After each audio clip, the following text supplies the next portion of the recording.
Naam, hujambo mpenzi msikilizaji kwenye taswira ya mwaka jana, ukiwa nami presenter Anabaka.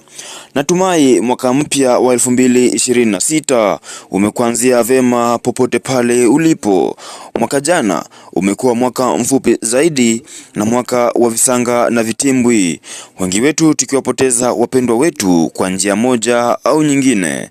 Wengi wetu wamefariki kwa maandamano, wengine wetu kwa magonjwa na wengine wengi kwa ajali barabarani. Kimsingi, mwaka jana umezalisha vilio na huzuni nyingi kila kona nchini Kenya. Wengi wameilaumu serikali kuu inayoongozwa naye Rais William Ruto, wakitaja kuwa ndio chanzo kikuu cha vitimbwi hivi vinavyofanyika nchini Kenya. Mwaka jana serikali imehusishwa kwa vifo vingi kupitia maandamano ya Gen Z ambayo ilionekana kuleta mwangaza wa haki kwa vijana na raia wote, lakini kinyume chake ikageuka vilio na huzuni kwa raia wake. Hivi raia wanyamaze hata wanapoona kupoteza mwelekeo kwa serikali, au vipi wazungumze ili kusiwe na vurugu na umwagaji wa damu, na hisia zao zitasikizwa vipi na matakwa yao kukubaliwa? Mwaka jana haki haijakuwepo kotini. Wengi wameripoti washtakiwa na watuhumiwa wao, ila nani wa kuwasikiza? Wakati wa kuwasikiza wamefungwa masikio na wenye hela mfukoni.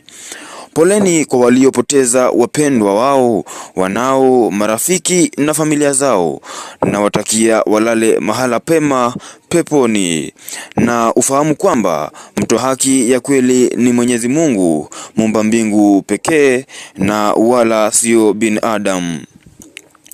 Hiyo imekuwa taswira ya mwaka jana, mwaka wa 2025. Tumefungua mwaka mpya, mwaka wa 2026.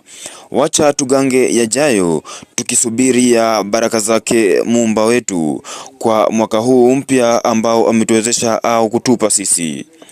Kwa lugha ya Kimombo tunasema new 12 chapters of 365 blank pages.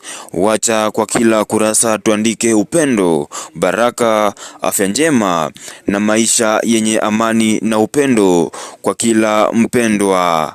Nimekuwa wenyu presenter Anabaka kwenye taswira ya mwaka jana. Shukrani.